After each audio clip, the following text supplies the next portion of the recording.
1156.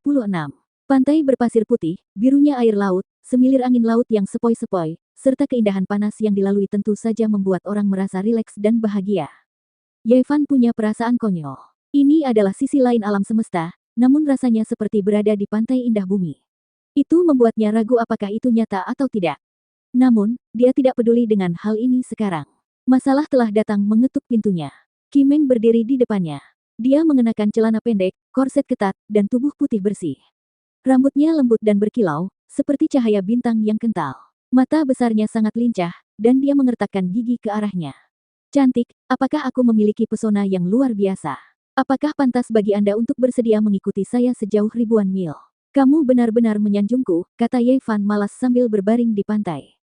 Dengan identitas dan status Kimeng, orang-orang yang berhubungan dengannya semuanya adalah orang-orang berbakat dan sopan yang sangat menghormatinya. Jarang sekali melihat pria ceroboh seperti itu. Pencuri. Pada akhirnya, dia melontarkan dua kata ini dengan sedikit senyuman setan. Yevan menyentuh dagunya. Dua kata ini sungguh sedikit merusak. Setelah menjelajahi dunia selama bertahun-tahun, dia dikenal sebagai tubuh emas yang tidak dapat dihancurkan di bidang bintang ini. Tapi sekarang, dia dianggap sebagai pencuri. Betapa memalukannya hal itu. Kamu berani datang ke sini sendirian. Bukankah sama saja dengan seekor domba putih kecil yang dengan sukarela melemparkan dirinya ke dalam mulut singa? Apa kamu tidak takut aku akan menculikmu? Kata Yevan sambil tersenyum nakal. Kimeng meliriknya dengan waspada. Dia menggerakkan kakinya yang seputih salju sedikit dan mundur beberapa langkah. Dia tampak seperti sedang berjaga-jaga terhadap serigala atau preman. Dia berbisik, itu benar, tidak banyak orang baik di antara pencuri. Yevan tidak bisa berkata-kata. Gadis ini jelas tidak takut padanya. Apa yang dia katakan sepenuhnya untuk mengejeknya. Jika dia benar-benar takut, dia tidak akan menunjukkan dirinya. Kimeng dengan bercanda mengedipkan matanya yang besar dan berkata, saya telah menggunakan alat terlarang misterius khusus untuk menangkap gelombang jiwa Anda. Saya dapat mengunggahnya ke Starry Sky Network kapan saja. Pada saat itu, seluruh kerajaan abadi akan menempatkan Anda di daftar orang yang dicari. Tidak ada gunanya meskipun kamu mengubah penampilanmu. Saya bukan dari bidang bintang ini. Jika saya tidak bisa melakukannya, saya akan pergi saja. Itu bukan masalah besar. Wajah Yevan tampak acuh tak acuh, dan kemudian dia mengancam dengan kejam, berkata, sebelum aku pergi, aku akan mengambil mutiara abadimu yang paling cemerlang ini. Aku yakin ada banyak paman berperut gendut atau paman botak yang akan tertarik dengan gadis sepertimu. Aku yakin kamu bisa dijual dengan harga bagus. Jika mereka mengetahui identitas Anda, mereka akan semakin bersemangat. Mungkin mereka bahkan bisa menukarnya dengan Meisha kuno. Petik 2. Pergi ke neraka. Kimeng sangat marah hingga dia hampir menerkam. Bisa menikmati tarian wanita tercantik di Star Domain di hadapan laut biru, langit biru, dan pantai berpasir ini memang merupakan hal yang menyenangkan. Yevan mengeluarkan ceri surgawi dari keranjang buah dan menggigitnya. Jusnya harum dan harum saat dia memandangnya dengan puas. Apakah kamu benar-benar seorang petapa? Mengapa aku merasa kamu dibesarkan di batalion Hajingan? Kimeng mengedipkan matanya yang besar dan bertanya dengan serius. Menurutmu seperti apa seharusnya seorang kultivator? Yevan secara alami tahu bahwa dia sedang mengejeknya. Gadis ini terlihat lembut dan murni, tapi mulutnya sangat tak kenal ampun. Kimeng memiringkan kepalanya dan memikirkannya dengan serius. Seorang beku harus berjalan tanpa alas kaki di dunia es dan salju atau magma tanpa mengerutkan kening. Ia harus melatih kemauannya melalui segala jenis kesulitan. Ia harus bergerak maju sendirian di tengah-tengah kesulitan. Ia harus serius dalam ucapan dan sikap serta tegas dalam disiplin diri. Dia tidak bisa menjadi pencuri. Apakah kamu memarahiku lagi? Yevan menganggapnya hidup dan menarik. Aku tidak memarahimu. Berikan aku Meisha tersebut. Jika tidak, kamu tidak akan bisa mengendalikannya. Itu memiliki ciri rasku, kata Kimeng. Yevan sudah menebak mengapa dia bisa menemukannya begitu cepat. Mekanisme suci kuno ini sangat misterius dan rumit. Ia telah lama mengembangkan kecerdasan dan memiliki hubungan yang tidak terpisahkan dengan keluarga Qi. Aku bisa memoles alat perang sage kuno ini dan menghilangkan bekasnya. Terlebih lagi, kamu telah menyerahkan dirimu ke depan pintu rumahku. Jika aku tidak menerima hadiah sebesar itu, surga tidak akan mentolerirnya. Yevan berdiri. Ekspresinya jahat dan dia tidak terlihat seperti orang baik. Aku tidak takut padamu. Jika kamu berani melakukan apapun di planet bulu abadi, aku yakin kamu tidak akan bisa pergi, kata Kimeng sambil mengernyitkan hidung. Katakan padaku, apa yang kamu inginkan? Yevan menolak mengembalikan Meisha. Aku di sini untuk meminta matriks pertempuran suci kuno. Kenapa kamu begitu tidak tahu malu? Kimeng bergumam. Dia mengerutkan kening dan berpikir sejenak. Tidak apa-apa jika kamu tidak mengembalikannya, tapi kamu harus cukup menunjukkan ketulusanku. Pamanku ingin bertemu denganmu. Tidak mungkin, kata Ye Fan sambil tertawa.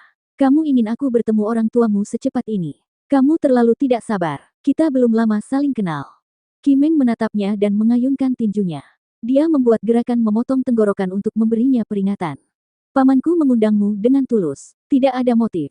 Dia hanya menghargai kekuatan juangmu, kata Kimeng serius. Ye Fan mengerutkan kening. Setelah apa yang terjadi pada ras Brahman, dia tidak ingin bergabung dengan faksi kuat manapun. Ini adalah dunia yang kejam dan realistis. Tidak ada rasa terima kasih atau kebencian tanpa alasan. Begitu dia terlibat, akan ada karma yang tak ada habisnya. Bagaimana dengan ini? Kamu bisa berbicara secara pribadi. Kamu tidak harus ikut rasku, kata Kimeng sambil mundur selangkah. Ye Fan melihat ke kejauhan. Ada puluhan ahli bersembunyi di sana. Mereka mengikuti Kimeng ke sini. Inilah mengapa dia berani mendekati tubuh emas yang tidak bisa dihancurkan begitu saja. Divine Sense-mu benar-benar menakutkan. Bahkan dari jarak sejauh ini, kamu masih bisa mendeteksiku dengan jimat kuno dari Jalan Agung. Kimeng terkejut. Dia meminta orang-orang di kejauhan untuk pergi untuk menunjukkan ketulusannya. Ye Fan tidak mengatakan apa-apa. Dia memikirkannya dengan hati-hati dan berjalan maju bersama Kimeng. Mereka memasuki kebun kelapa. Ada mata air spiritual di sana. Ada banyak bangunan indah. Seorang lelaki tua telah lama menunggu di paviliun batu. Ini adalah Paman Kimeng. Dia adalah tokoh besar di klan Qi dari Bulu Peri. Dia datang secara pribadi untuk meminta Ye Fan bergabung dengan mereka. Sebagai tamu peringkat pertama klan Qi, statusnya akan luar biasa. Ye Fan tentu saja tidak ingin bergabung dengan mereka. Dia tidak tertarik pada hal-hal ini. Dia datang ke planet kuno ini untuk mendapatkan cairan evolusi. Tidak ada gunanya menggunakannya. Pada saat yang sama, dia punya alasan untuk percaya bahwa mereka tahu dia memiliki tubuh emas yang tidak bisa dihancurkan. Sulit untuk mengatakan apakah mereka memiliki tujuan yang sama dengan ras Brahman. Qi Kun berkata, jangan khawatir, teman kecil. Kami tidak akan sekejam ras Brahman. Dibandingkan dengan darah emasmu, kami lebih menghargai bakat dan potensimu. Kami percaya bahwa kamu akan menjadi seorang kultivator pertapa yang tiada taranya. Ye Fan tersenyum. Dia menggelengkan kepalanya dan berkata, apakah saya perlu bergabung dengan klan Qi? Yang dia maksud sudah jelas. Manfaat apa yang bisa didapatnya? Apa gunanya bergabung dengan mereka? Dia lebih suka bebas dan tidak terkendali. Saya tahu Anda sedang memikirkan tentang cairan evolusi pada tingkat yang lebih tinggi. Saya yakin Anda pernah merasakan pesonanya. Ini dapat menghemat kerja keras Anda selama beberapa dekade, atau bahkan ratusan tahun, dan Anda dapat dengan mudah naik level. Anda harus tahu bahwa di area bintang ini, hanya kekuatan teratas yang dapat menyempurnakan cairan evolusi terbaik. Itu karena semua bahannya adalah mineral dewa langka dari zaman kuno. Klan Qi kami akan berhasil. Jika surga tidak merebut batu takdir, cairan ilahi akan mengalir. Kali ini, kami telah menemukan sebuah planet kuno dengan jejak yang ditinggalkan oleh para dewa kuno. Saya yakin kami akan dapat mengumpulkan materinya segera. Dalam waktu dekat, cairan evolusi tahap keempat akan muncul kembali di dunia setelah ribuan tahun. Petik 2. Qi Kun sangat fasih. Dia meletakkan alat tawar-menawarnya dan membiarkan Ye Fan memilih. Ada sesuatu di sini yang paling dia butuhkan. Cairan evolusi tahap keempat memang merupakan godaan yang kuat. Bagaimana mungkin Ye Fan tidak tergerak? Dia datang ke sini untuk ini. Namun, dia tidak mau mengambil risiko. Klan ini pastinya memiliki seorang Saint kuno. Dia tidak ingin memprovokasi mereka sebelum dia berhasil melewati kesengsaraan. Saya bisa mendapatkan cairan evolusi tahap keempat hanya dengan bergabung. Ye Fan tidak yakin.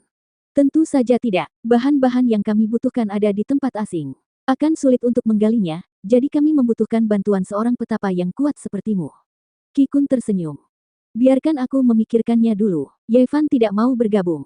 Benar saja, tidak ada makan siang gratis. Jika dia ingin menggali mineral dewa, dia mungkin akan kehilangan nyawanya di setiap kesempatan. Tentu saja aku tidak akan memaksamu. Pikirkan baik-baik. Qi Kun memberinya tembok kristal giok. Dia mengatakan kepadanya bahwa jika dia punya ide, dia hanya perlu menghancurkannya dan dia akan bergegas. Hei, kamu harus menjaga mesia suci kuno milikku dengan baik. Jangan membuatnya terlalu buruk, kata Kimeng. Dia tidak memintanya kembali dan pergi bersama Qi Kun. Bintang bulu abadi adalah sumber kehidupan. Seperti bintang iblis asli dan bintang tanah ilahi, ukurannya tidak terlalu luas. Bersama-sama, mereka melindungi bintang dewa abadi di area bintang pusat. Klan Qi dikenal sebagai klan bulu abadi. Di bintang kuno ini, mereka klan terkuat. Tidak ada yang berani memprovokasi mereka. Puluhan ribu tahun yang lalu, klan mereka memiliki tubuh abadi tertinggi. Mereka tak terkalahkan di kerajaan abadi. Karena itu, bintang ini dinamai menurut klannya. Klan Brahman memiliki badan pertempuran Brahma, yang juga mengguncang dunia. Mereka juga muncul di area bintang ini. Namun, mereka tidak dapat menyebutkan nama bintang ini karena mereka berasal dari area bintang penguasa abadi. Bintang Dewa Abadi terlalu luas. Hal ini telah menghasilkan banyak orang yang menakutkan. Tidak ada klan yang bisa mengaturnya sepenuhnya. Ada banyak raja, dan itu seperti area bintang biduk. Klan Bulu Abadi terletak di gurun yang luas. Ada banyak pulau dewa yang melayang di udara. Itu adalah tanah terlarang, dan tidak ada yang berani masuk. Kakak, ada banyak hal yang perlu kamu khawatirkan. Kenapa kamu tidak menangkap saja anak itu? Kudengar klan Brahman menggunakan cairan evolusi untuk menyehatkan tubuhnya. Sekarang, sudah gemuk, dan bisa dimurnikan menjadi darah Dewa Emas. Ini adalah hadiah yang luar biasa. Mengapa kamu tidak melakukannya? Di Pulau Dewa, seorang pria parubaya duduk di kursi batu dengan tatapan dingin di matanya. Dia menghadapi awan di depannya. Ada air terjun di sana, bergemuruh, dan pulau itu melayang di udara. Itu adalah pemandangan yang spektakuler. Ekspresi Kikun menjadi gelap. Dia berkata, adikku, jika kamu berani bertindak gegabah, jangan salahkan aku karena tidak mempertimbangkan persaudaraan kita. Pemuda ini tidak sederhana. Bakat bertarung yang dia tunjukkan bahkan lebih berharga daripada darah emasnya yang tidak bisa dihancurkan. Hal-hal yang bisa digenggam di telapak tanganmu adalah yang paling berharga, kata Qiyun sambil tersenyum dingin. Kikun memperingatkannya dengan sungguh-sungguh. Saya tidak akan mengizinkan Anda melakukan ini. Dia menyelamatkan Kimeng dan anak muda lainnya. Jika Anda bertindak gegabah, orang lain akan mengatakan bahwa kami menggigit tangan yang memberi makan kami. Dia berdiri, menjentikkan lengan bajunya, dan terbang menjauh dari pulau, menghilang ke cakrawala. Hei, apa maksudmu dengan menggigit tangan yang memberimu makan? Kenyataan dan situasinya lebih kuat darimu, kata Qiyun. Laporkan, keluarga Cao ada di sini, dan mereka meminta untuk bertemu Tuan Jiu, seseorang melaporkan ke pulau itu. Jantung Qiyun melonjak, dia berkata, oh, orang-orang dari kerajaan abadi. Keluarga itu adalah raksasa. Mereka sangat kuat, dan mereka bisa meremehkan segalanya. Mereka dihormati sebagai bangsawan. Petik 2. Cao King sudah mati. Mereka mendengar bahwa pembunuhnya mungkin datang ke bintang bulu abadi. Kemungkinan besar mereka ingin meminta bantuan Tuan Jiu. Pemimpinnya adalah seorang wanita cantik. Bagus. Tolong temui mereka, kata Qiyun. 1157. Yevan meninggalkan pantai dan muncul di sebuah gunung besar yang tingginya puluhan ribu meter. Tempat ini tertutup salju dan es. Kabut dingin ada di mana-mana, dan menusuk tulang. Dia mempelajari Meisha di sini dan akhirnya menghapus jejak keluarga Qi. Adapun piringan giok, dia melemparkannya ke tepi laut. Dia tidak berniat menghubungi klan Qi. Hah, dia melihat sebuah kapal induk besar terbang melintasi langit menuju kedalaman laut desolate. Auranya sangat mengerikan. Ada lambang keluarga Cao. Apakah ini untukku? Yevan sangat waspada. Dia merenung sejenak dan kemudian terbang menuju pantai. Ketika dia berada ratusan mil jauhnya dari tempat dia melempar piringan giok itu, dia berhenti dan membuka mata langitnya untuk mengamati dan menunggu. Sejak dia membunuh Cao King, setiap kali seseorang menyebutkannya, mereka akan mengeluh betapa kuatnya keluarga Cao. Tentu saja, Yevan memperhatikan dan memiliki pemahaman mendalam tentang mereka. Ini adalah klan yang besar dan menakutkan. Di antara kekuatan besar bintang Dewa Abadi, mereka memainkan peran penting. Mereka adalah penguasa yang kuat. Jika tidak, Cao King tidak akan bisa mengirimkan 2 material dewa tambahan ke ras Brahman. Tepi lautnya indah dan tidak terjadi apa-apa.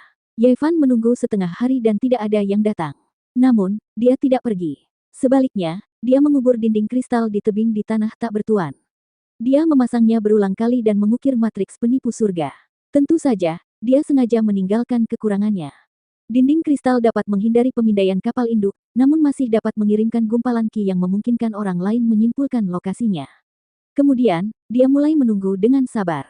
Di hari kedua, riak tak terdeteksi datang dari kejauhan. Puluhan kapal perang muncul. Mereka bagaikan awan gelap dan kelam. Banyak orang terbang keluar dan mulai membuat pengaturan di sini. Mereka sangat berhati-hati. Mereka berhenti saat masih berada 500 mil dari pantai. Yevan mengungkapkan senyuman pembunuh yang menyeramkan. Mereka pasti datang untuknya. Kelompok tersebut menggunakan metode khusus untuk menyembunyikan diri. Kemudian, mereka maju sejauh 200 mil dan mulai membuat pengaturan sekitar 300 mil jauhnya dari dinding kristal. Mereka mengubur banyak senjata terlarang. Ini adalah formasi pembunuhan Dao yang hebat. Jika diaktifkan pada saat yang sama, pasti akan ada energi amat buruk yang meluap dari surga yang mampu meratakan segala sesuatu dalam jarak 300 mil, menghancurkannya sepenuhnya. Aku ingin dia hidup. Bocah ini memiliki tubuh emas yang tidak bisa dihancurkan, dan tubuhnya memiliki darah emas, itu akan sangat berguna. Seorang anak muda menjilat bibirnya, memperlihatkan ekspresi haus darah. Yevan bergumam pada dirinya sendiri dari jauh. Orang-orang dari klan Cao, kamu benar-benar sombong. Aku membunuh Cao King dan memprovokasi sekelompok ahli. Mereka tidak ragu-ragu melintasi langit berbintang untuk datang ke sini. Apakah mereka ingin mengambil darah emasku? Oh, bocah ini benar-benar punya tipu muslihat. Bahkan kapal induk tidak bisa memindai tempat ini. Dia hanya bisa menyimpulkan aura dinding kristal di sini, kata seorang pria paruh baya pada dirinya sendiri. Yevan memperhatikan mereka dengan dingin dari samping. Dengan seni rahasia pengadilan surgawi, dia bersembunyi belasan mil di belakang mereka dan mengawasi mereka dengan tenang. Peran apa yang dimainkan keluarga Qi? Apakah orang-orang merekalah yang membimbing mereka? Dia bergumam pada dirinya sendiri, tatapannya agak dingin. 1000 mil jauhnya, sebuah kapal induk besar tenggelam ke laut. Ia memantau dengan cermat situasi ke arah ini, siap memberikan bantuan kapan saja dan melakukan serangan destruktif. Dia hanyalah seorang petapa kultivator dari alam luar. Apakah dia benar-benar mengira dia adalah salah satu makhluk menakutkan dari zaman kuno yang bisa memanggil angin dan hujan, melahap matahari, bulan, dan bintang? Kecuali Wan King hidup kembali, tidak ada seorang pun yang bisa berperilaku kejam di wilayah bintang abadi. Seorang anak muda dari klan Cao mencibir. Jelas, statusnya tidak rendah. Dia adalah sepupu Cao King, dan namanya adalah Cao Feng. Baiklah, pola dewa tabu pembunuhan kuno semuanya telah terkubur di bawah tanah. Setelah kita mengaktifkannya, kita pasti akan meratakan tempat ini dan menghancurkan jiwa bocah itu. Kita harus memperhatikan panasnya, kalau tidak kita akan menyia-nyiakan darah emasnya, kata seorang pria paruh baya. Ini adalah salah satu paman Cao King, Cao Delin. Jangan khawatir, biarkan dia hidup. Kami akan menghajarnya sampai dia memohon ampun seperti anjing dan berlutut di tanah, kata Cao Feng sambil tertawa. Membunuhnya tidaklah cukup untuk menunjukkan kekuatan kita. Kita harus menjaga darahnya dan menggunakannya dengan bijak. Bahkan tulang, daging, dan darahnya adalah harta untuk menyempurnakan senjata. Layak untuk dilestarikan, pemuda lainnya bernama Cao Jin, yang juga dari garis keturunan langsung, angkat bicara. Kali ini, klan Cao telah mengerahkan kekuatan sebesar itu. Tentu saja mereka harus memberikan penjelasan. Cao King telah meninggal, dan mereka kehilangan mekanisme kuno yang penting. Permusuhan yang begitu besar harus dibalas. Aktifkan. Cao Delin paruh baya melambaikan tangannya. Orang-orang dari klan Cao semuanya menunjukkan senyuman kejam. Mereka bergerak bersama, mengaktifkan pola dewa yang terkubur di bawah tanah. Tempat ini langsung berubah. Dalam sekejap, angin dan awan melonjak, dan niat membunuh yang besar melonjak ribuan zang. Boom! Awan hitam menekan, dan niat membunuh menutupi matahari. Patung dewa raksasa muncul satu demi satu, semuanya hitam seperti tinta. Mereka melaju ke depan, pasti mampu menimbulkan hujan darah dan angin busuk. Ekspresi Yevan berubah. Jika dia terjebak dalam formasi besar ini tanpa seni simbol baris, kemungkinan besar dia akan terbunuh dan berubah menjadi kabut darah. Kalian benar-benar kejam. Karena kasusnya seperti ini, aku juga tidak akan sopan. Dia berubah menjadi hantu dan muncul di samping karakter penting klan Cao. Dengan sayatan jarinya, kepala orang itu dipenggal. Darah segar menyembur 2 meter ke udara, dan dengan membalikkan tangannya, dia menghancurkan fondasi abadi orang itu. Setelah itu, dia bergegas menuju orang berikutnya. Dengan cara yang sederhana dan lugas, dia menggunakan seni membunuh dari dunia langit, menghilang tanpa jejak, dan menuai banyak nyawa. Hampir seketika, 8 orang tewas. Semua kepala mereka terbang ke udara. Mereka meninggal begitu mendadak sehingga tidak ada seorang pun yang melihat pembunuhnya. Seolah-olah ada roh jahat yang diam-diam mencuri jiwa mereka. Mundur cepat, Cao Delin berteriak. Kalian ingin pergi setelah datang ke sini. Bukankah kalian sudah memberikan formasi yang bagus untukku? Yevan dengan cepat tiba di hadapan Cao Delin dan menyerang tanpa ampun. Ini adalah seorang setengah Sein, dan mustahil baginya untuk menunggu kematian tanpa daya. Dia melawan dengan keras.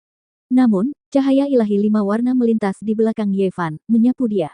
Setelah itu, pedang berharga berwarna hijau, kuning, merah tua, hitam, dan putih muncul, semuanya diselimuti ki yang kacau saat ditebas. Bahkan seseorang yang sekuat setengah sage saja tidaklah cukup. Dia langsung dipenggal, dan darah berceceran di mana-mana. Tubuh dan jiwanya hancur. Itu dia, petapa dengan darah emas. Dialah yang membunuh Cao King dan merebut benih kekuatan suci ras Brahman, teriak Cao Jin dan melarikan diri demi nyawanya. Tidak ada yang menyangka kejadian tak terduga itu akan terjadi secepat itu. Orang yang mereka jebak untuk dibunuh sebenarnya telah muncul di belakang mereka dan tidak berada dalam formasi sama sekali. Qiyun, hajingan tua itu, membuat jebakan untuk kita. Petapa ini pasti sudah menerima berita itu sejak lama dan berbalik untuk membunuh kita, teriak Cao Feng di seberang sana. Dia tidak lagi memiliki sikap bersemangat dan sombong seperti sebelumnya. Cahaya dingin muncul di mata Ye Fan. Benar saja, ada orang-orang dari klan Qi yang terlibat. Dengan satu langkah, dia mengejar Cao Feng dan memutar lehernya. Dengan suara kaba, dia memenggal kepala Cao Feng, mengakhiri hidupnya. Di saat yang sama, ada kilatan cahaya berdarah. Jari Ye Fan menunjuk dan menembus celah di antara alis Cao Jin dari jarak 1 kilometer. Darah bermekaran di mana-mana, dan mayatnya jatuh dari langit. Di kejauhan, kapal perang bergemuruh ketika mereka menemukan kelainan di sini. Mereka semua bergerak mendekat, dan seberkas cahaya besar melesat dengan kekuatan ilahi yang dapat menghancurkan langit. Ye Fan berubah menjadi asura dengan cahaya dingin samar di matanya. Dia bergerak cepat, dan dunia emas terbuka di belakangnya. Harta karun ilahi emas muncul, dan segala jenis senjata ilahi terbang keluar. Mereka mempesona dan sangat menakutkan. Banyak orang dari keluarga Cao tertembak dan tidak bisa naik ke kapal perang tepat waktu. Mayat mereka tergeletak di sana, dan darah mengalir kemana-mana. Ahaha, jeritan menyedihkan naik dan turun. Ye Fan seperti dewa kematian. Kemanapun dia lewat, terjadi hujan darah dan angin kencang, dan dia memulai pembantaian tanpa batas. Setelah teknik ilahi seperti harta karun ilahi emas digunakan, seolah-olah sumber kehancuran telah terbuka. Dia tidak terkalahkan. Banyak orang berteriak ketakutan. Untuk menghindarinya, banyak orang dipaksa masuk ke dalam formasi pembunuhan mengerikan di depan mereka. Mereka melangkah ke zona bahaya yang telah mereka tentukan sendiri, dan segera, jeritan menyedihkan terdengar tanpa henti. Boom! Ye Fan menghadapi kapal perang dan menggunakan tubuh jasmaninya untuk melawan lambung logam yang panjangnya 300 meter. Dia merobeknya dengan tangan kosong, menyebabkan banyak orang dari keluarga Cao menjadi pucat karena ketakutan. Tubuh emas yang tidak bisa dihancurkan sebenarnya sangat menakutkan. Cepat, lari. Ini merupakan kekalahan besar. Keluarga Cao tidak siap dan menderita kerugian besar, menderita banyak korban jiwa. Ye Fan mengejar. Begitu cahaya ilahi 5 warna ditembakkan, sebuah kapal perang sepanjang 400 meter tersapu olehnya dan menyerang formasi berbahaya di depannya, langsung hancur berkeping-keping. Boom! Setelah tinju 6 jalan reinkarnasi dilepaskan, gunung dan sungai kehilangan warnanya, dan matahari dan bulan kehilangan cahayanya. Dia menghancurkan 4 kapal perang dengan tangan kosong, dan tinju emasnya menghancurkan lambung logam sedingin es menjadi berkeping-keping. Keluarga Cao terguncang, dan banyak anak muda yang begitu ketakutan hingga wajah mereka kehabisan darah. Bagi mereka, ini benar-benar seperti sebuah legenda. Apakah dia masih manusia? Lebih dari selusin kapal perang tenggelam. Berdengung. Tiba-tiba, gelombang energi yang dahsyat datang. Kapal induk yang tersembunyi di laut ribuan mil jauhnya melesat ke langit dan menembakkan seberkas cahaya merah ke arah Ye Fan, melintasi ribuan mil. Ini jelas merupakan serangan yang menggelegar. Jika seseorang benar-benar terkena, bahkan tubuh orang suci kuno pun akan tertembus. Ye Fan menggunakan transposisi form dan menempuh jarak lebih dari 10 mil. Matanya berkedip saat dia melihat benda raksasa itu. Seluruh tubuhnya berkedip-kedip dengan lampu hijau, dan panjangnya ribuan meter. Itu seperti kota baja raksasa, abadi dan abadi. Hampir dalam sekejap mata, ia mendekat sejauh 800 mil dengan kecepatan luar biasa dan menghancurkan Ye Fan. Selain itu, pada saat yang sama, 4 mesya suci kuno terbang dan bergegas menuju Ye Fan. Salah satu dari mereka memegang tombak naga berwarna merah darah, yang satu membengkokkan busur suci ungu, dan yang satu lagi mengeluarkan kapak emas di punggungnya untuk menyerang musuh besar bersama-sama. Dong! Ye Fan mundur lagi dan dengan cepat memasuki mesya suci kuno berwarna biru sebelum menghilang dari kehampaan. Dia telah menggunakan teknik rahasia pengadilan surgawi untuk melancarkan serangan diam-diam. Kaca. Dengan kilatan cahaya ilahi 5 warna, 5 pedang berharga kekacauan utama di belakang punggungnya melonjak ke langit dan hampir memotong mesya ungu menjadi 2 di bagian pinggang. Sangat kuat, bahkan lebih menakutkan dari yang kubayangkan. Seorang wanita dan seorang lelaki tua di mesya saling memandang dengan kaget. Mereka dengan cepat mengaktifkan susunan terlarang dan memanggil kembali mekanisme lainnya. 4 mesin perang suci kuno yang kuat datang dan pergi dengan cepat. Mereka tersedot ke dalam gerbang ilahi, tapi Ye Fan tidak membiarkan mereka pergi. Dia mengejar mereka dan menyerang dengan ganas. Dengan bantuan cahaya ilahi 5 warna, dia menyerang dengan tinju 6 jalan reinkarnasi, mematahkan paha mesya emas, lengan mesya merah, dan busur mesya ungu. Kemudian, dia menariknya keluar dengan kekerasan. Ini, dalam pertarungan 1 lawan 1, hanya orang suci kuno yang bisa melawannya. Mungkin hanya beberapa monster dari planet utama yang bisa melawannya. Semua orang di kapal induk keluarga Chao terkejut. Mereka semua tercengang, dan hawa dingin merambat di punggung mereka. Ye Fan menghilang lagi. Dia mengendalikan mesia suci kuno milik Qimeng dan menggunakan teknik rahasia dari dunia langit untuk menyatu dengan kehampaan. Dia juga menggunakan arai penipuan surga untuk menyembunyikan auranya. Bahkan kapal induk tidak dapat mendeteksinya. Sial, dia kabur. Kami datang ke sini dengan begitu banyak orang, tapi kami menderita kerugian yang sangat besar. Sulit untuk menerima ini. Seseorang mengepalkan tangannya karena marah. Boom. Namun, yang mengejutkan mereka adalah Ye Fan tidak melarikan diri. Dia benar-benar mendekati kapal induk, dan cahaya ilahi 5 warna menyapu, memotong sudut lambung kapal yang beratnya beberapa puluh ton. Dentang. Suara mengerikan terdengar. Ye Fan mengayunkan tinju 6 jalan reinkarnasi, menghancurkan segala sesuatu yang menghalangi jalannya. Dia merobek sebagian besar lambung kapal dan ingin mendobrak masuk. Ini bukan manusia. Cepat, aktifkan perisai energi. Semua orang tercengang. Ini adalah dewa kematian, roh jahat yang melepaskan diri dari belenggu neraka. Dia tak terkalahkan dan bahkan berani menyerang kapal induk. Boom! Perisai energi mengaktifkan dan melindungi seluruh kapal induk. Bahkan serangan orang suci kuno pun tidak dapat berbuat apa-apa. Ye Fan tidak punya pilihan selain mundur. Dia berdiri di udara dan menghadapi mereka dengan dingin. Di dalam kapal, seorang pemuda hampir menjadi gila karena marah. Namanya Cao Tian, dan dia berteriak sekuat tenaga. Sialan, dia hampir menghancurkan salah satu sistem penggerak dao rune kapal induk kita. Ini adalah harta ilahi, dan itu benar-benar hancur, situasinya sangat buruk. Kita harus segera kembali ke planet utama. Jika kita menjadi sasaran kekuatan lain, itu akan sangat berbahaya. Petik 2. Di sampingnya, seorang wanita yang menawan dan cantik juga tampak mengerikan. Namanya Cao Lin, dan dia adalah saudara perempuan Cao Qing. Dia tidak menyangka akan menderita kekalahan sebesar itu ketika dia datang untuk mencela dia. Ini adalah kultivator yang sangat berbahaya dan menakutkan. Kita tidak bisa meremehkannya di masa depan, desah seorang lelaki tua. Kembali, Cao Lin memberi perintah dengan enggan. Pada hari ini, bintang bulu abadi sedang gempar. Semua orang kaget saat mendengar berita itu. Seseorang dan sebuah mesia telah mengalahkan armada kapal induk keluarga Chao. Suatu pencapaian yang luar biasa. Ini gila. Apakah ini benar? Kultivator bernama Ye Fan ini terlalu kuat, bukan? Ini pertarungan yang luar biasa. Dia tidak mungkin mampu bersaing dengan orang-orang aneh di planet utama, bukan? Apakah ini kebangkitan legenda lain? Petik 2. Bintang bulu abadi terguncang, dan semua orang terkejut. Setelah pertempuran, ekspresi Ye Fan sangat dingin. Saat dunia luar sedang gempar, dia mulai mengambil tindakan lagi. Dia bertanya-tanya dan memiliki pemahaman rinci tentang keluarga Qi. Dia kemudian mengetahui orang seperti apa Qi Yun itu. Dialah yang telah memberikan bantuan kepada keluarga Chao. Kali ini, dia hampir jatuh ke dalam formasi pembunuhan. Ye Fan menanggapi ini dan mulai mencari putra bungsu Qi Yun. Pada akhirnya, dia menyeretnya keluar dari rumah bordil di kota kuno di Great Wasteland dan menyetrumnya setengah mati dengan kekuatan suci tertingginya. Pergi dan beritahu orang tuamu bahwa aku tidak takut padanya. Jika dia memprovokasiku lagi, aku tidak keberatan mencari dia untuk menyelesaikan masalah, Ye Fan memperingatkan. Bang! Di Pulau Dewa Keluarga Qi, Qi Yun menghancurkan cangkir tehnya menjadi beberapa bagian. Melihat putra kesayangannya yang terluka parah, dia berdiri, mengertakkan gigi, dan berkata, "Ini adalah bintang bulu abadi. Bahkan jika kamu adalah seekor naga, kamu harus melingkar." Tiba-tiba, suara Qi Kun terdengar dari jauh, memerintahkannya untuk tidak bertindak gegabah. Dia berkata, "Adik, jangan buat masalah untukku." Ekspresi Qi Yun sangat marah. Dia tidak mengatakan apapun sampai Qi Kun berada jauh. Kemudian, dia mengertakkan gigi dan berkata, "Bahkan jika kamu memiliki tubuh emas yang tidak dapat dihancurkan, terus kenapa? Bisakah kamu membandingkannya dengan Wan Qing?" 1158. Keluarga Chao memainkan peran penting di planet penguasa abadi. Hentakan kaki bisa membuat siapapun gemetar.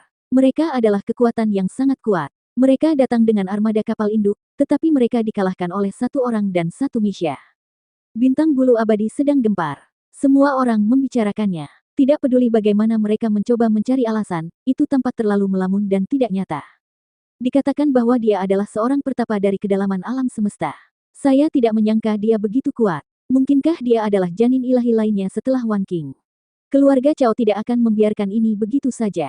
Mereka telah kehilangan banyak muka di bintang bulu abadi. Kemungkinan besar mereka akan mengirim pasukan untuk berperang. Semua orang terkejut. Mereka semua merasa kejadian ini tidak nyata. Berita itu juga sampai ke langit. Semua orang penting tercengang. Mereka menyadari bahwa potensi Ye Fan tidak terbatas dan dia berbakat dalam pertempuran. Fan Xian dan beberapa anggota klan mengerutkan kening. Tubuh emas itu terkenal di bintang bulu abadi dan akan menarik perhatian banyak kekuatan besar. Bahkan jika dia membunuh keluarga Cao, itu akan sia-sia. Mungkin ada kekuatan lain yang akan memperluas perdamaian.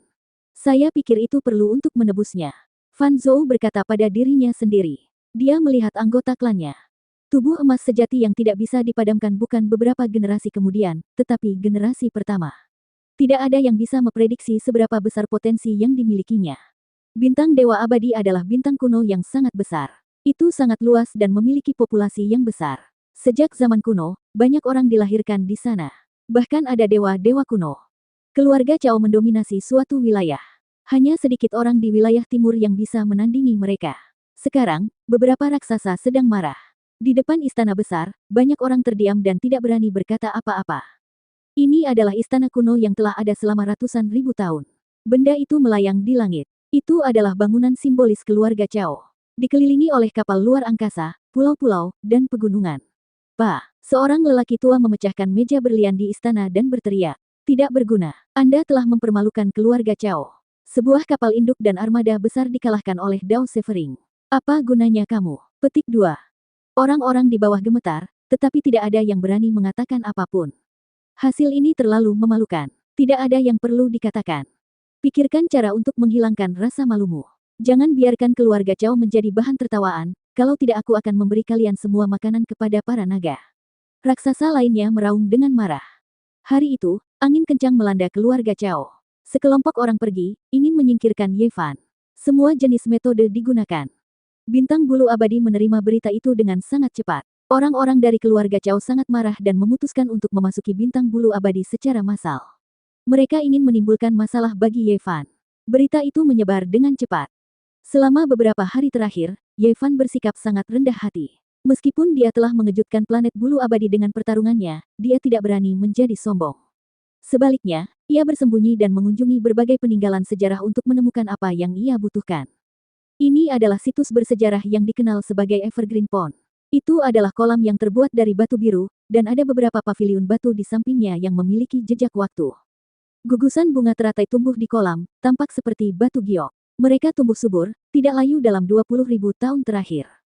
Dikatakan bahwa Wan Qing pernah mandi di sini, dan bunga teratai tumbuh dalam semalam. Setelah sekian lama, kolam tersebut belum mengering, dan spiritualitasnya masih ada. Saya pikir Kaisar Qing pasti luar biasa pada saat itu, mencapai tingkat yang mengejutkan, kata Ye Fan pada dirinya sendiri. Dia yakin bahwa Wan Qing adalah Kaisar Qing. Terlepas dari apakah itu di surga ras Brahman atau di bintang bulu abadi, dia telah dengan serius mencari jejak leluhurnya. Dia percaya bahwa ini bisa menjadi perhentian di jalan kuno galaksi. Kalau tidak, mengapa Kaisar Qing muncul? Setelah sekian lama, dia mencari dengan cermat dan bertanya secara tidak langsung kepada beberapa orang. Dia telah mempelajari beberapa informasi yang tidak biasa. Sepanjang sejarah, ada sekelompok biksu yang sepertinya pernah melewati kawasan ini. Jika aku ingin tahu lebih banyak, mungkin aku harus pergi ke bintang utama abadi. Ye Fan percaya bahwa seharusnya ada lebih banyak jejak di sana. Guyuran. Dia menyelam ke dalam kolam dan berenang ke hilir. Gumpalan energi spiritual muncul di air, membentuk segudang warna. Tempat ini sangat cocok untuk berkultivasi. Ye Fan tidak bisa tidak kagum.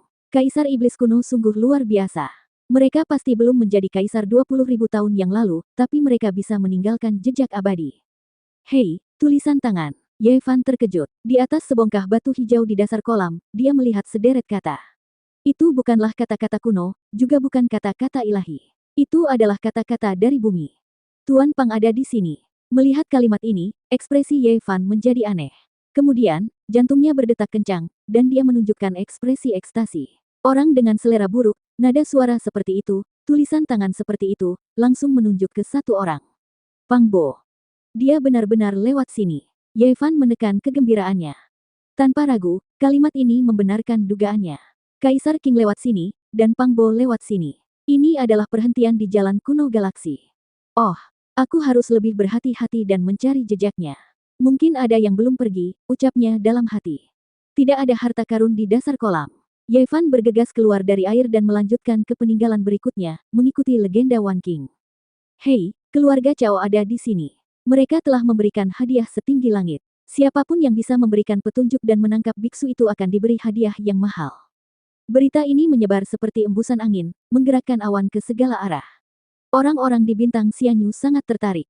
Keluarga Cao kembali lagi. Terakhir kali, mereka putus asa. Kali ini armada kapal perang meraung. Rasanya seperti awan gelap menekan langit. Mereka bergegas menuju planet ini, penuh dengan niat membunuh. Yevan melihat dari jauh dan melihat kapal perang perak itu padat seperti hutan baja. Ada 3 kapal induk yang datang khusus untuknya. Dapat dikatakan bahwa mereka telah mengerahkan kekuatan yang besar. Mereka sangat menghargai saya. Yevan terkejut. Dia tahu ini bisa menjadi krisis besar. Keluarga Cao datang ke Bintang Xianyu dengan momentum yang luar biasa. Dalam setengah bulan berikutnya, mereka menyerang ke segala arah, mencari jejaknya. Namun, mereka belum menemukan apapun. Mungkinkah dia sudah pergi? Orang-orang di keluarga Cao curiga. Cao Ling mengerutkan keningnya. Wajahnya yang menawan dan cantik menampakkan ekspresi penuh perhatian. Kemudian, dia berkata dengan pasti. Saat aku mundur terakhir kali, aku meminta orang-orang mengaktifkan kekuatan galaksi net untuk memantau bagian galaksi ini. Setiap kemunculan pintu berbintang akan terdeteksi. Sedangkan untuk terbang langsung ke luar wilayah, bahkan lebih mustahil untuk disembunyikan. Kita dapat yakin bahwa dia tidak meninggalkan planet kuno ini. Tingkatkan hadiahnya, kata seorang pria paruh baya. Tidak lama kemudian, Bintang Xianyu menjadi gempar. Keluarga Cao sebenarnya bersedia menggunakan bahan ilahi tambahan untuk menyempurnakan cairan evolusi konstitusi terkuat bagi seorang biksu. Mereka memang kaya dan sombong. Hanya sedikit kekuatan besar yang bisa menandinginya. Apakah ini pertarungan harga diri? Apakah ini murni untuk melampiaskan amarah mereka? Apa yang kamu tahu? Kudengar kultivator itu memiliki tubuh emas yang tidak bisa dihancurkan. Bahkan setelah lebih dari 10 generasi, itu masih luar biasa. Darah dewa emas yang bisa dimurnikan tak ternilai harganya.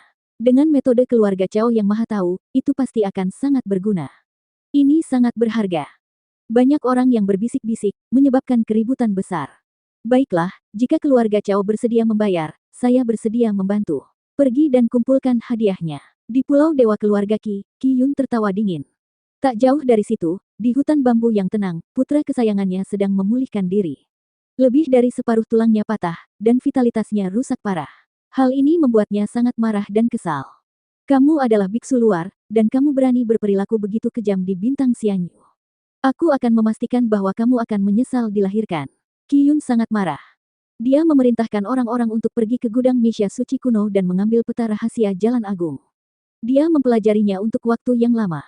Ini adalah jimat yang digunakan untuk membuat alat perang ini, dan berisi rahasia besar.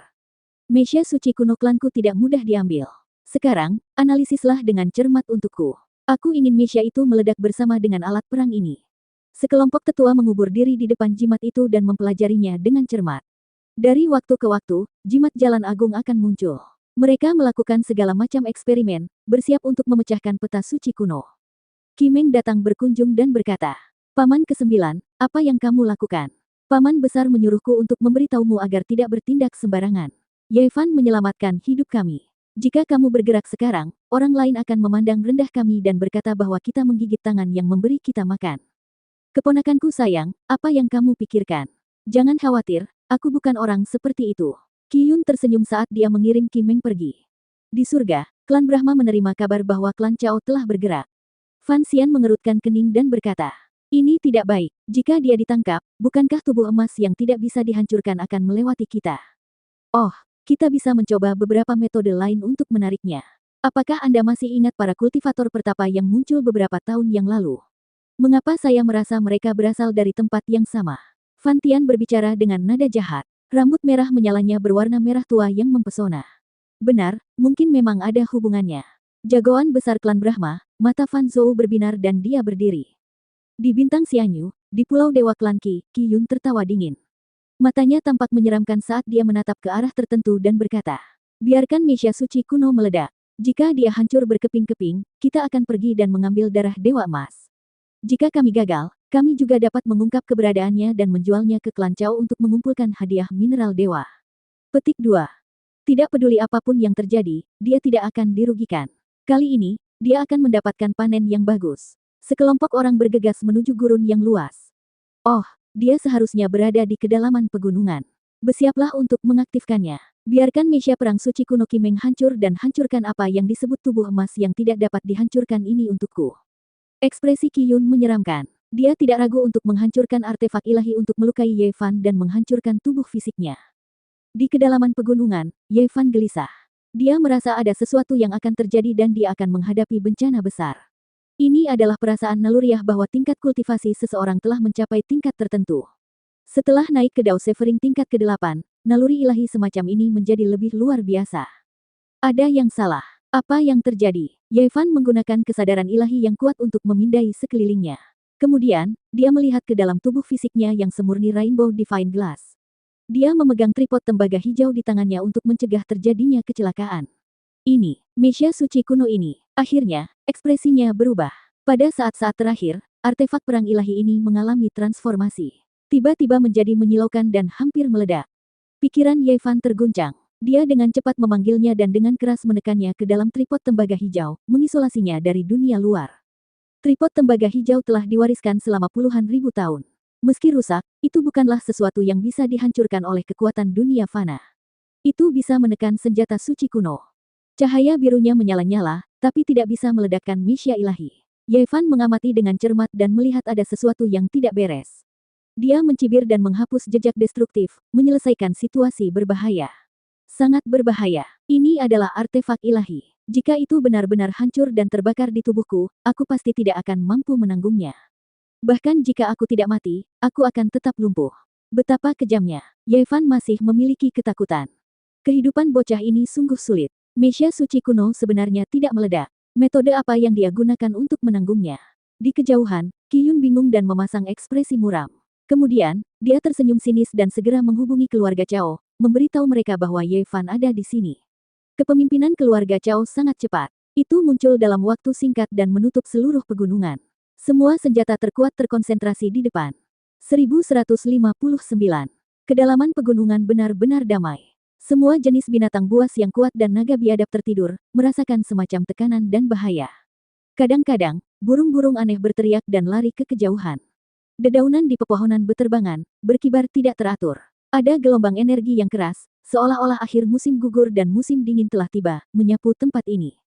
Suasananya mencekam dan menyesakkan. Armada kapal induk muncul beberapa ratus li jauhnya. Seolah-olah jutaan gunung jahat melintasi neraka, membuat jantung semua orang hampir berhenti berdetak. Kapal-kapal sedingin es berkedip-kedip dengan cahaya dingin. Mereka padat, melonjak seperti awan timah. Di bawah pimpinan 3 kapal induk, mereka menutup pegunungan ini. Ye Fan secara alami merasakan hal ini sejak lama. Dia membuka mata langitnya dan melihat hamparan gelap di kejauhan yang membuat hati seseorang bergetar. Seberkas cahaya merah keluar beberapa ratus li, menyapu ke arah Ye Fan. Ekspresi Cao Lin dingin saat dia memberi perintah. Pertempuran besar pun dimulai. Kemanapun cahaya merah itu lewat, gunung-gunung runtuh dan danau-danau mengering. Itu sangat mempesona dan menakutkan. Ye Fan tidak punya banyak pilihan. Dia memasuki mesia biru muda dan berubah menjadi orang suci kuno. Dia memegang busur biru besar di tangannya, matanya mengeluarkan cahaya dingin. Keluarga Chao, kalian semua terlalu mendominasi, terlalu menindas orang lain. Ye Fan memegang busur besar dengan kedua tangan, melepaskan fluktuasi surga yang meluap. Ini adalah artefak ilahi. Itu berkilau dan mempesona. Busur besar itu panjangnya beberapa zang, mengeluarkan aura yang menakutkan. Ye Fan menggeser posisinya, menghindari puluhan ribu berkas cahaya. Dia mengeluarkan suara gemuruh yang keras dan menarik tali busur. Seluruh tubuhnya bersinar dengan cahaya tak berujung saat dia membidik ke depan. Seolah-olah gunung berapi sedang meletus, atau seolah-olah lautan luas telah meledakkan tanggulnya. Aura dingin yang menggigit dan mengintimidasi melonjak, menerangi keabadian, menembus sungai waktu. Dengan teriakan ringan, Ye Fan melepaskan tali busurnya. Fluktuasi yang membuat daging dan tulang seseorang bergetar menyebar ke segala arah. Anak panah yang meninggalkan tali busur terbang keluar, pancaran cahaya cemerlang bagaikan laut biru. Hong! Anak panah ini menghantam kapal raksasa sepanjang 500 zang. Cahaya menyerbu ke 9 langit di tempat, menghasilkan ledakan hebat yang menghancurkan langit dan bumi. Tempat itu dipenuhi lubang hitam tak berujung. Ini adalah akibat yang sangat buruk. Ada banyak kapal kecil di sekitarnya, dan semuanya terkena dampaknya. Di bawah hamburan fluktuasi panah suci, semuanya meledak satu demi satu. Seolah-olah hari kiamat telah tiba. Mundur. Seseorang dari 3 kapal induk memberi perintah satu demi satu. Mereka menopang layar cahaya dan maju ke depan untuk melindungi kapal perang. Kemudian, mereka menembakkan sinar cahaya yang merusak. Jenis kapal induk yang kuat ini sudah cukup untuk menghancurkan bintang kuno ini. Sekarang dia menyerang Yevan, tentu saja itu adalah bencana besar. Itu seperti tsunami yang melanda dunia. Pertahanan mereka sangat mencengangkan. Setelah layar cahaya diaktifkan, akan sulit bagi orang luar untuk menerobos. Bagi musuh, itu hanya berarti keputusasaan. Jika bukan karena traversal formula, Yevan pasti akan jatuh. Kekuatan suci ketiga kapal luar angkasa itu terlalu besar. Itu sudah cukup untuk menyapu Starfield yang tak terbatas. Kemanapun mereka lewat, bahkan orang suci pun akan terkejut. Selain itu, ada juga 6 Mesya Sage kuno yang berdiri di langit, mengayunkan pedang dewa emas, tombak naga hitam, pedang surgawi ungu, dan lain-lain. Ini adalah pertempuran hebat, langit melonjak, kehancuran luar biasa. Energi kekacauan bahkan meledak, tidak mampu menahan kekuatan mengerikan seperti itu. Adapun pegunungan, saat Yevan naik ke udara, ia runtuh sedikit demi sedikit dan berubah menjadi bubuk halus, tidak meninggalkan apapun. Yevan, kembalikan nyawa kakakku. Cao Lin mempesona dan cantik, tapi saat ini, wajahnya agak berubah. Dia berteriak, dia adalah saudara kandung Cao King. Terakhir kali dialah yang datang dengan kapal induk, namun pada akhirnya dia menderita kerugian besar dan harus pergi dengan sedih. Yevan tidak menjawab dan menghilang dari posisi aslinya. Dia menggunakan seni rahasia pengadilan surgawi dan formasi penipuan surga untuk menyembunyikan dirinya dan bergegas maju. Dari jarak dekat, dia melambaikan tangan emasnya dan dengan paksa menabrak layar cahaya sebuah kapal induk. Suara memekakkan telinga terdengar, tapi sayangnya, riak seperti gelombang menyebar, dan dia tidak bisa menyerang. Kapal induk ini memiliki puluhan juta pola dao yang menutupi seluruh tubuhnya. Kecemerlangan jalinan tidak dapat dipatahkan, jika tidak, ia tidak akan dianggap sebagai induk yang kuat. Berkas cahaya memancar bersamaan, dan langit penuh warna dan meluap. Segala jenis pancaran cahaya ilahi meledak, tampak sangat mempesona. Sinar cahaya apapun sangat merusak. Yevan mundur, bergerak secara horizontal, dan menyerang secara vertikal. Dia terus-menerus mengubah posisinya, mengendalikan alat perang bijak kuno untuk melawan dengan ganas. 3 kapal induk menyegel langit, dan layar cahaya pertahanan tertinggi turun, menghalangi semua serangan Yevan. Sementara itu, mereka masih memiliki kelompok kapal perang padat yang mampu menembak dan membunuh musuh tanpa hambatan. Yevan tidak ingin terus bertarung, jadi dia mengeluarkan formasi papan catur dan ingin melarikan diri. Namun, pihak lain mengetahui niatnya, dan ketiga kapal induk itu bergegas keluar dengan ratusan juta berkas cahaya, memotong kekosongan. Metode ini sederhana dan efektif, sepenuhnya melanggar hukum dengan kekerasan. Dewa tertinggi mungkin memotong kekosongan menjadi potongan-potongan yang tak terhitung jumlahnya, dan Yevan dapat melakukan perjalanan melalui ruang angkasa, tetapi dia akan segera bergegas keluar. Kultivator alam luar, kamu pasti sudah mati. Kembalikan nyawa keponakanku. Seorang pria paruh baya berteriak, dan kekuatan serangan dari kapal induk tempat dia berada menjadi lebih kuat. Aku akan menggunakan darah dewa emasmu sebagai pengorbanan untuk saudaraku, menggiling semua tulangmu menjadi beberapa bagian, dan memercikkannya di depan kuburnya. Cao Lin juga berteriak, penuh kebencian dan kebencian. Ekspresi Yevan tidak berubah. Dia terus menyerang, ingin menerobos blokade, tapi cahaya kapal induk seperti laut, menyegel dan menyelimuti tempat ini. Dia tidak bisa menerobos sama sekali. Qiyun berkata dengan sinis. Sepertinya dia tidak bisa hadir. Dia akan jatuh di sini hari ini, dan kita harus membantu. Bagaimanapun, kita telah menerima hadiah dari orang lain, dan itu adalah sejenis mineral ilahi. Kita tidak bisa membiarkan bocah ini dibiarkan hidup. Sebuah kapal induk bergegas dan bergabung dalam pertempuran. Keempat arah disegel, dan situasi Yevan menjadi lebih berbahaya. Dia telah jatuh ke dalam situasi tanpa harapan. Itu adalah kapal dari keluarga Qi. Ekspresi Yevan menjadi dingin. Kultivator alam luar, apakah Anda bersedia bergabung dengan kami? Mungkin kami punya cara untuk menyelamatkan Anda. Tiba-tiba, seseorang diam-diam mengirimkan pesan. Sebuah Mesya suci kuno muncul di kejauhan, menyaksikan pertempuran dari cakrawala. Siapa kamu, dan bagaimana kondisimu? Yevan bertanya. Saya berasal dari sebuah organisasi bernama Tuhan. Mereka yang dapat diperingkat di dalamnya semuanya adalah ahli yang tiada taranya. Mereka sering pergi ke alam luar untuk menambang mineral dewa, dan mereka membutuhkan seorang petapa seperti Anda. Mesya mengirimkan pesan. Jika kamu ingin aku bergabung, kamu harus membiarkan aku melihat kekuatanmu. Bantu aku menenggelamkan kapal induk dulu, kata Yevan. Permintaanmu terlalu berlebihan. Aku sudah menghubungi dewa lain, dan dia berkata dia ingin mengujimu. Kamu harus memiliki penampilan yang memukau agar kami layak mengambil tindakan untukmu. Dewa di dalam alat perang suci kuno menjawab. Ekspresi Yevan dingin, dan dia tidak lagi memperhatikan dewa ini. Situasi menjadi semakin berbahaya. Jika dia tidak mengubah apapun, kemungkinan besar dia akan mati. 4 kapal induk memampatkan ruang. Sekalipun dia memiliki teknik penyembunyian rahasia dari dunia langit dan formasi penipuan surga, dia tidak akan bisa melarikan diri. Cahaya ilahi 5 warna menyala, dan 5 pedang berharga ditebas, memotong sebagian besar layar cahaya. Sayangnya, lubang itu cepat sembuh, dan dia tidak bisa segera keluar. Boom! Langit dan bumi runtuh. Yevan menyerang dengan tinju 6 jalan reinkarnasi, dengan cara yang sama menghancurkan layar cahaya.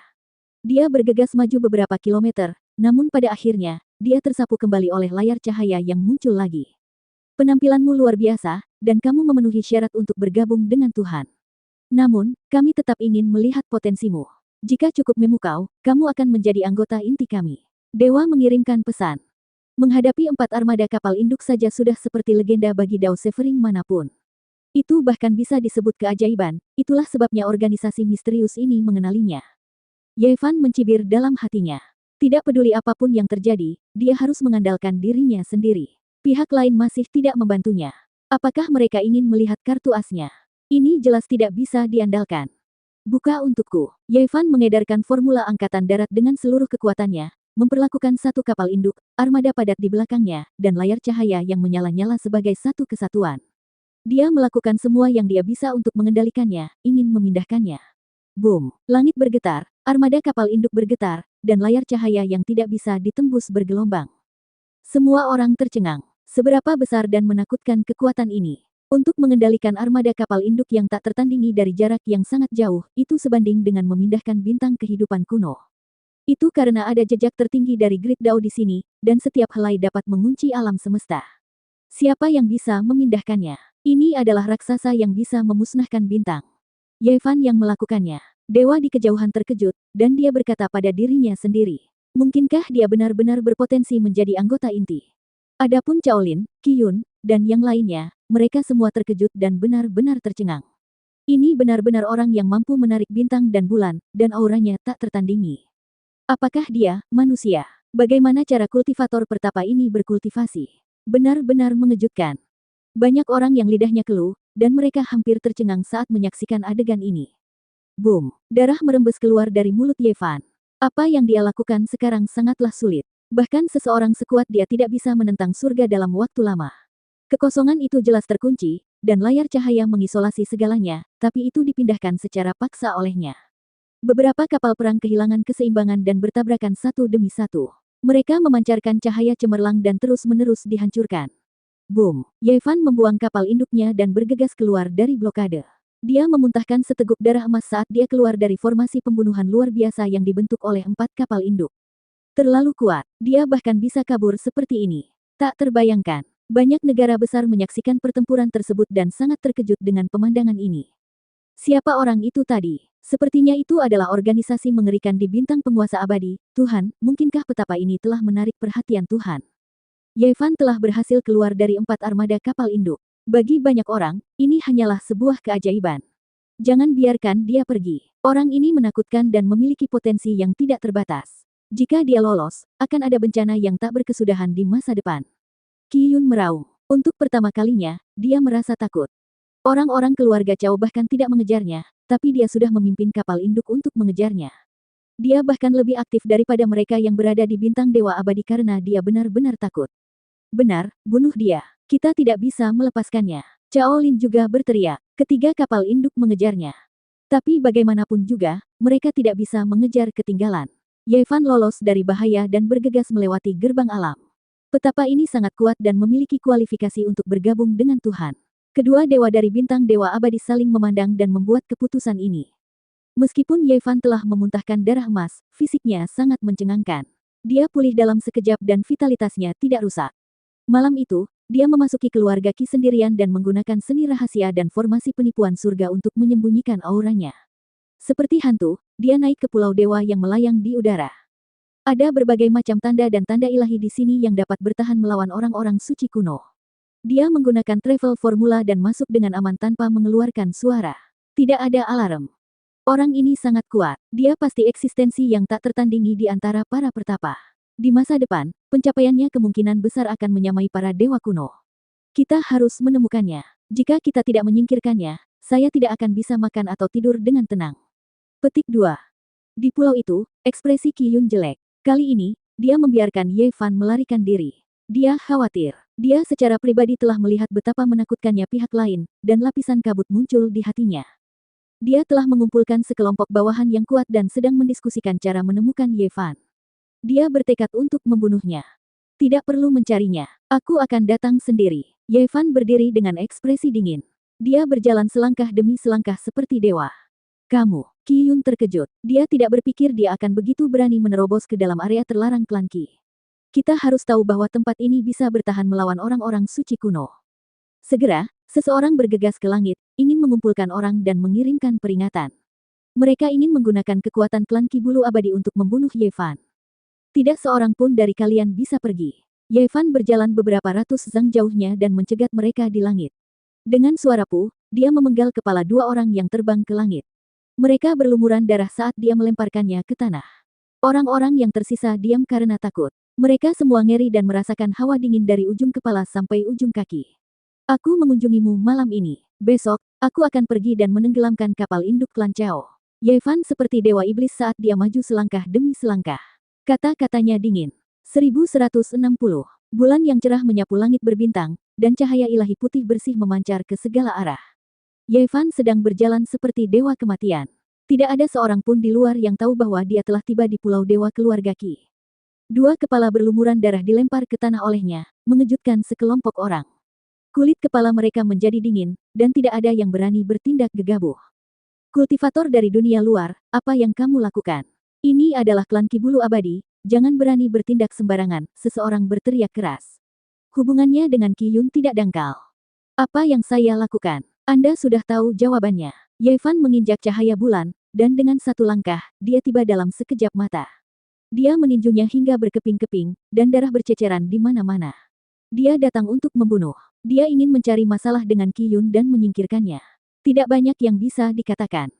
Seorang lelaki tua maju ke depan dan berkata, "Anak muda Ye, saya mendengar bahwa Anda memiliki hubungan yang baik dengan mutiara klan kami, dan kakak Kikun juga sangat mengagumi Anda. Apa yang Anda lakukan akan menghancurkan hubungan mereka dan menyebabkan konsekuensi yang serius. Kamu berani mengatakan itu? Siapa yang mengirim kapal induk dan keluarga Chao untuk mengepung dan membunuhku? Saya menyelamatkan Kimeng, dan beginikah cara Anda memperlakukan saya?" Suara Ye Fan dingin. Langkahnya mendarat, dan seluruh pulau hampir runtuh. Retakan besar muncul di tanah, dan dengan suara peng, orang tersebut terlempar dan berubah menjadi abu di udara. Mari kita bicarakan hal ini. Klan Qi Bulu Abadi tidak memiliki niat buruk. Kakak Kikun telah mengatakan bahwa dia ingin mengundangmu menjadi tamu kelas 1, kata seorang pria paruh baya.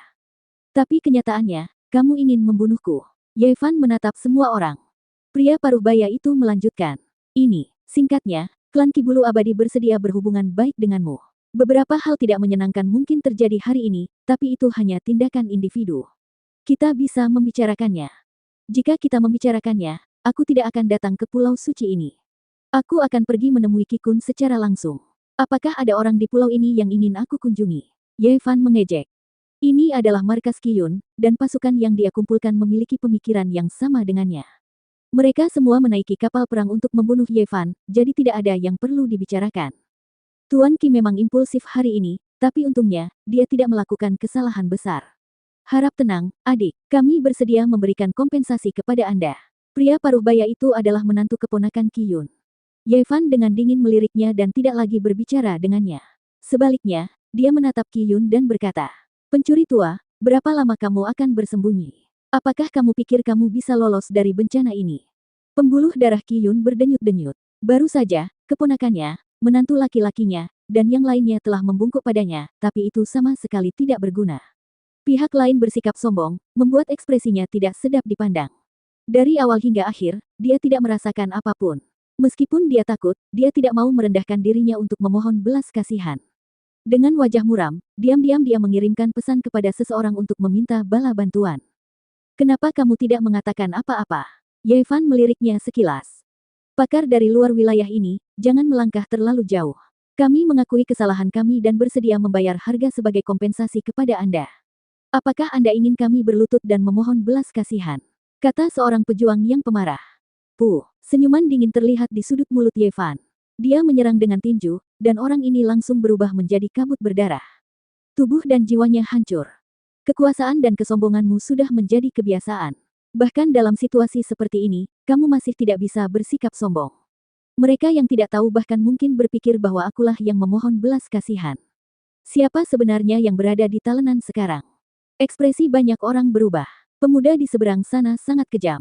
Dia bahkan tidak mengerutkan kening setelah membunuh beberapa orang dalam waktu singkat.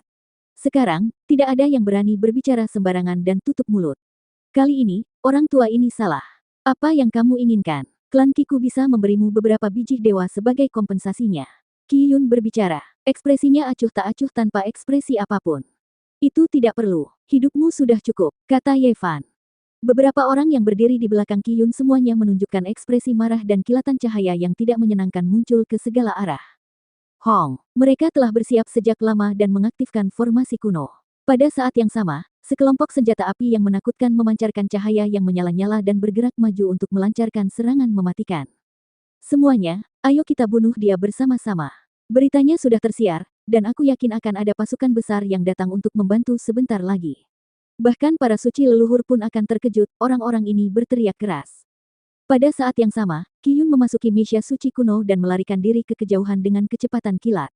Dia ingin lepas dari musibah ini. Saya berani datang ke sini, jadi mengapa saya harus takut dengan tipuan Anda? Ekspresi Ye Fan tenang. Niat tinju 6 jalan reinkarnasi dilepaskan, dan tanda formasi di depannya hancur parah. Setelah itu, cahaya Dewa 5 warna muncul di belakangnya dan menyapu semua cahaya Dewa bela diri yang menyala-nyala, menghancurkan semuanya. Dia juga memasuki alat perang suci kuno dan menggunakan teknik rahasia harta ilahi emas. Detik berikutnya, lonceng suci emas, pedang dewa, pagoda surgawi, payung berharga, dan benda lainnya muncul pada saat yang bersamaan. Semuanya mempesona saat berubah menjadi seberkas cahaya yang mengalir dan bergegas ke depan. Ini adalah serangan yang tidak membeda-bedakan. Puff, puff. Garis demi garis cahaya berdarah mewarnai Pulau Dewa menjadi merah. Mereka yang bergegas menyerang Ye Fan semuanya dipotong-potong. Hampir tidak ada yang bisa menerima serangan ini. Di Pulau Dewa ini, tidak ada kapal induk atau alat perang terkuat di alam semesta. Bagaimana orang-orang ini bisa melawan Ye Fan? Mereka hanya akan membuang nyawa mereka. Dia seperti memanen tanaman. Dengan sapuan, banyak darah bersemi. Kemanapun dia lewat, terjadi hujan darah dan bau busuk saat mayat-mayat berjatuhan. Pencuri tua, kamu masih ingin kabur. Ye Fan mengeksekusi Sing Wot Art dan memotong jalan ke depan dalam sekejap. Semuanya, ayo pergi bersama dan hentikan dia. Pasukan besar kita akan segera tiba, dan pasti akan ada orang suci leluhur yang keluar dari pengasingan, seseorang berteriak dan menyemangati dengan keras. Aku hanya butuh waktu sebentar untuk membunuh orang. Kenapa aku harus lama sekali? Mereka yang menghalangiku harus mati, kata Ye Fan dengan kejam. Cahaya ilahi 5 warna menyala, dan tinju 6 jalan reinkarnasi dieksekusi. Puff, puff, puff. Mayat meledak satu demi satu. Mereka sama sekali tidak berada pada level yang sama. Seluruh tempat itu dikelilingi oleh kabut berdarah yang luas. Qi Yun terbang ke langit, tetapi di bawah Bing Wot Art, Mesia suci kuno miliknya tidak mendengarkannya. Dia dengan cepat kehilangan kendali dan jatuh. Kamu tidak boleh main-main. Saya adalah adik dari kepala keluarga Qi. Saya adalah keturunan langsung dari garis keturunan utama. Qi Yun panik. Semua orang takut mati, dan dia pernah mengalaminya sendiri. Ketika saatnya tiba, dia sangat ketakutan. Orang yang akan kubunuh adalah kamu. Ye Fan berkata dengan dingin. Tidak, jika kamu membunuhku, kamu akan mendapat masalah besar. Jika Anda menunjukkan belas kasihan, Anda dapat pergi kemanapun Anda inginkan di planet bulu abadi di masa depan. Kami akan memberi Anda manfaat tanpa akhir. Wajah Qi Yun pucat. Bahkan jika aku membunuhmu, aku bisa pergi kemanapun aku mau di planet ini. Selain itu, jangan terlalu memikirkan diri sendiri. Menurutku kamu tidak mempunyai status yang tinggi.